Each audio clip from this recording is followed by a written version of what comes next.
Part 1. The Boy Who Saw Shadows in Color. Have you ever heard of an artist who painted beauty so luminous, so radiant, that it almost felt like sunlight trapped forever on canvas? And yet, behind that dazzling glow, he carried a private life drenched in silence, secrets, and sorrow? This is the story of Pierre Bonnard, a man both worshipped and misunderstood. A painter of light, love, and intimate domestic scenes. But also a man haunted by guilt, loss, and an obsession with a single woman who dominated both his art and his soul. And here's the strange, almost unsettling fact that will follow us throughout this journey. Pierre Bonnard often painted his wife Marthe long after she had died. He would sit before an empty room, recalling her presence from memory, from obsession, from longing, brushing her figure back into existence as though trying to keep death itself at bay. How does a man live like that? How does an artist turn grief into such beauty? To understand, we must begin at the very start. New Moon childhood in the shadows. Pierre Bonnard was born in 1867 in Fontenay-aux-Roses, a quiet town just outside Paris. His father was a stern official in the French Ministry of War, disciplined, rigid, obsessed with rules. His mother, on the other hand, was gentler, musical, and often played piano in the evenings. Pierre was a quiet child. Reserved, almost ghost-like among other children. But he had an eye that pierced the ordinary. He noticed reflections in puddles, the way sunlight shifted across a wall, how the smallest flower at the edge of a garden could shine with its own secret universe. His early notebooks, preserved today in museums, are filled not with heroic battles or scenes of grandeur, but with fragments of light, doorways, glimpses of his sister reading, neighbors at the market. He was already fascinated with the ordinary, with the everyday moments that most of us overlook. But alongside this delicate vision was something darker. Pierre grew up in a household where affection was rationed. His father considered painting a useless pastime, and insisted Pierre prepare for a respectable career in law. At night, Pierre would sneak candles into his room and sketch by their trembling glow, as though conspiring against the very walls of his family home. That duality, the radiance of secret beauty and the suffocating shadow of expectation, would shape his entire life, seedling the awakening of an artist. As a teenager, Pierre obeyed his father and enrolled at the Faculty of Law in Paris. He passed his exams. He even registered at the Paris bar. Outwardly, he seemed destined for the grey respectability of a legal career. But Paris in the 1880s was no ordinary city. The cafés of Montmartre pulsed with artists, poets, and anarchists. Posters by Toulouse-Lautrec lit up the streets. In the galleries, Monet and the Impressionists were breaking every rule of tradition. And Pierre was torn in two. By day he studied codes and contracts. By night, he sketched the flicker of gas lamps and the swirl of crowds at train stations. He was shy, hesitant, but inside burned a hunger for color. In 1886 he finally made his secret rebellion. He applied to the École des Beaux-Arts and the Académie Julian, places where young painters gathered to challenge the old masters. It was there he met Maurice Denis, Edouard Vuillard, and Paul Sérussier, comrades who would form a small brotherhood of radical painters later known as Les Nobbies. The Nobbies weren't interested in painting history or heroes. They wanted to paint the invisible, emotion, memory, sensation. A painting, Denis declared, is essentially a flat surface covered with colors assembled in a certain order. This was a revolution. And Bonnard, with his gentle manners and sharp eye, found himself swept into the storm. Artist palette, the painter of intimate light. Pierre Bonnard soon earned a nickname, Le Nobby Trace Japonard, the very Japanese Nobby. Why? Because he adored Japanese prints, the floating worlds of Hokusai and Hiroshige. Their flattened perspectives, bold colors, and focus on ordinary life spoke directly to him. Bonnard absorbed this influence into his own work, painting women bathing, families at the table, lovers in parks, scenes that felt simple, yet glowed with a strange inner poetry. But what made Bonnard truly different was his obsession with memory. Unlike the Impressionists who painted directly in front of their subjects, Bonnard painted later, in his studio, from sketches and above all from memory. He wanted not just the scene but the feeling of having seen it. The afterimage. The way reality lingers in the heart once the moment is gone. And here, the seeds of his later obsession with Marthe, his muse, his love, his ghost, were already being planted. High Voltage, a chance encounter that changed everything. It was in 1893 on a Paris street that Bonnard's destiny collided with mystery. He saw a young woman, frail, delicate, with eyes both luminous and secretive. Her name was Marthe de Maligny. She claimed to be from a modest background, the daughter of provincial merchants. Pierre was captivated. What he did not know, and what would remain hidden for decades, was that Martha was not who she said she was. She had reinvented herself. Behind her fragile charm lay a troubled past, illnesses both physical and mental, and a dependence on secrecy. But Bonnard didn't care. He was entranced. Martha became his model, his lover, his muse. From that moment she would dominate his art. Bathing in tubs, reclining in gardens, walking through rooms, Martha appeared in painting after painting, until her image became inseparable from Bonnard's very name. Yet their love was not soft. It was obsessive, complicated, often silent. Martha suffered from mysterious ailments, spending hours bathing, isolating herself, withdrawing into her own world. And Pierre, shy, gentle Pierre, devoted himself to capturing her in paint, as if painting were the only way to truly reach her. Light bulb. And so, the story of Pierre Bonnard begins not just as an artist's rise, but as a love story tangled with obsession, secrecy, and tragedy. He had escaped his father's expectations, found his voice among radicals, and discovered a muse who would both inspire and torment him for the rest of his days. But what happens when a man builds his art, and his very soul, around a woman who slips further and further into shadow? The answer lies in the years to come. Part 2.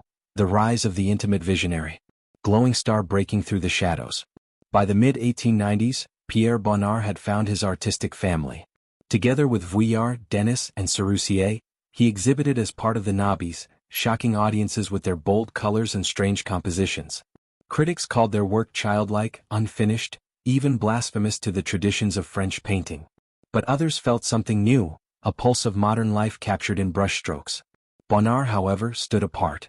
While Denis was mystical and Vuillard cloaked his canvases in dusky interiors, Bonnard's paintings glowed.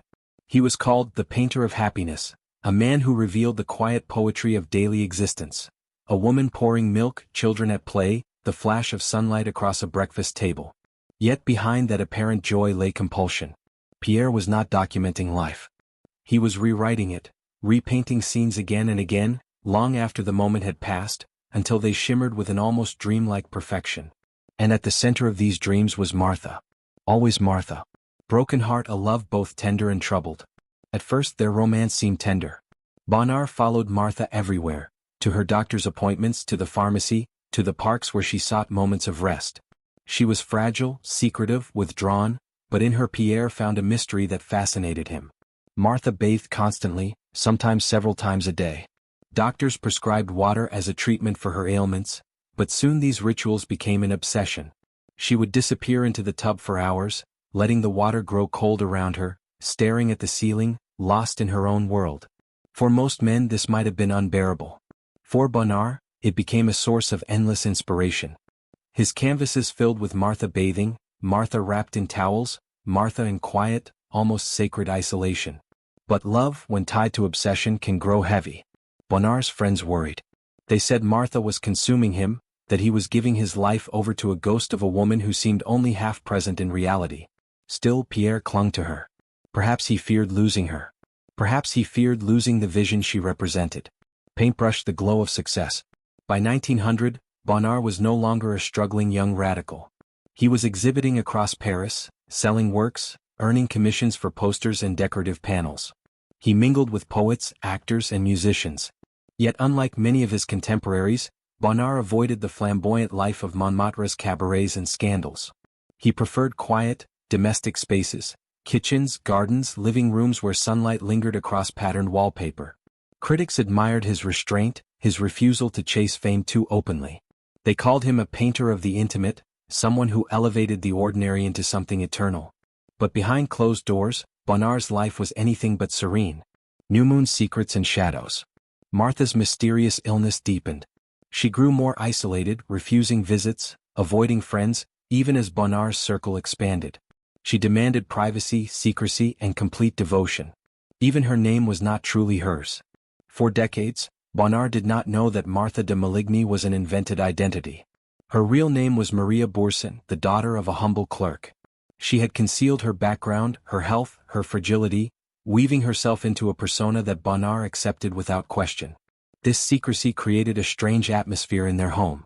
Rooms seemed to glow with light, yet behind that glow lingered silence. Pierre painted it all, as though painting could capture the truth Martha would never speak aloud. And here lies one of the haunting paradoxes of Bonnard's art. His paintings look joyous, but they are born of isolation and mystery. Performing art's the conflict of two selves. As his reputation grew, so did the conflict within Bonnard himself. On one hand he was gentle, self-effacing, devoted to his craft. On the other he was restless, tempted by other loves, torn between desire and loyalty. He had affairs, with models, with women drawn to his quiet charisma. But Marthe never truly released him. She had bound herself to his art, and through his art to his soul. Even when Pierre strayed, he always returned to her image, painting her again and again as though no one else existed. To his friends this seemed tragic. To Pierre it was destiny. Sunrise toward a new century. As Europe entered the 20th century, Bonnard found himself in a strange position. He was admired, even celebrated, yet he avoided the loud battles of cubists and fauvists. He didn't want to smash tradition. He wanted to transform memory into light. While Picasso painted fractured faces and Matisse filled canvases with wild color, Bonnard quietly worked in his studio, obsessing over the curve of Marthe's shoulder, the flicker of light across a garden wall. He was not a revolutionary in noise, but in silence. And it was this silence that made him dangerous to himself. Because while the world saw him as a painter of happiness, inside, Bonnard was tightening his life around a fragile, secretive woman whose health was faltering, whose presence was fading. The question now was not whether Bonnard would succeed. He had already succeeded. The question was, could he survive the shadows of his own devotion? Part 3, Crises, Love and Shadows. Broken Heart, the Affair and the Betrayal. For decades, Marthe had been Bonnard's muse, fragile, mysterious, elusive. But by the 1910s their relationship had grown claustrophobic. Marthe's illness, her jealous nature, and her insistence on solitude wore heavily on him. Then came Renée Monchaty, a young, vibrant woman full of light and confidence. She entered Bonnard's life like a spark.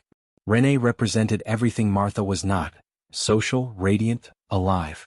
Bonnard painted her too, luminous, sensual, full of color. For the first time in years his art seemed to breathe again. He fell deeply in love. But Bonnard, always hesitant, always fearful of confrontation, could not break from Marthe. In 1925, in a moment of weakness, or perhaps of cowardice, he married Marthe in secret. Renée, devastated by his betrayal, took her own life. She committed suicide soon after. Bonnard carried that guilt forever. In his paintings after that, Marthe's figure often seems ghostly, as if haunted by the presence of another woman, the woman he loved but abandoned. Cross swords, the Great War in the Shattered World. As Bonnard's personal life darkened, so too did the world. The First World War ripped through Europe, leaving behind millions of dead and a civilization broken. Bonnard, too old to fight, lived through the war in quiet despair. Friends were lost. The art world fractured. The grand ideals of beauty and harmony seemed grotesque against the backdrop of trenches and gas. While Picasso and the Cubists tore painting apart in search of new meaning, Bonnard retreated inward. He turned not to war but to memory. His canvases from this era feel dreamlike, even more detached from reality. Rooms that glow, women dissolving into light, gardens that tremble with too much color. Critics sneered. Some said he was irrelevant, that while the world was breaking, Bonnard was painting bathtubs. But those who looked deeper saw something else. A man using beauty to fight despair, memory to resist oblivion. Frame picture: the intimist. By the 1920s, Bonnard was labeled an intimist, a painter of the small and the private. His subjects were not grand battles or heroic myths, but the flicker of sunlight on a wall, the curve of Marthe's back in the bath, the shadow of a vase of flowers. But these small moments were not trivial. They were Bonnard's rebellion against time. He painted not what he saw in front of him but what he remembered. His canvases were reconstructions of memory, shifting, elusive, half-real. In this, Bonnard became something more radical than he ever admitted. A painter of the mind, of perception, of the haunting fragility of existence itself. New moon shadows in the studio. And yet the shadows grew. Marthe's health worsened. She sank deeper into her routines, her baths, her silences. Bonnard remained devoted but also trapped, painting her endlessly as though trying to hold her in place, to stop her from dissolving. Friends noticed how withdrawn he became. His letters spoke less of the art world and more of solitude, memory, and the strange prison of his home. Every brushstroke became a mixture of devotion and despair. His luminous colors no longer spoke of joy, but of longing, the desperate attempt to keep a fragile world from slipping away. Part 4, The Last Years and the Haunting Legacy. House with Garden. The house in Le Canet. By the 1930s, Pierre Bonnard had retreated almost completely from the bustling Parisian art world. He and Marthe lived in Le Cannet, a quiet village in the hills above the French Riviera. The house was simple with a modest garden. But inside, it became a sanctuary of color. Every wall glowed with sunlight, filtered through curtains. Every corner became a potential painting. Bonnard kept sketchbooks scattered across the rooms, ready to capture fleeting impressions.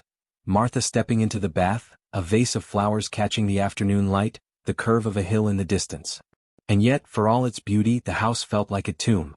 Marthe rarely left her bathroom. Her world had shrunk to porcelain, steam, and silence.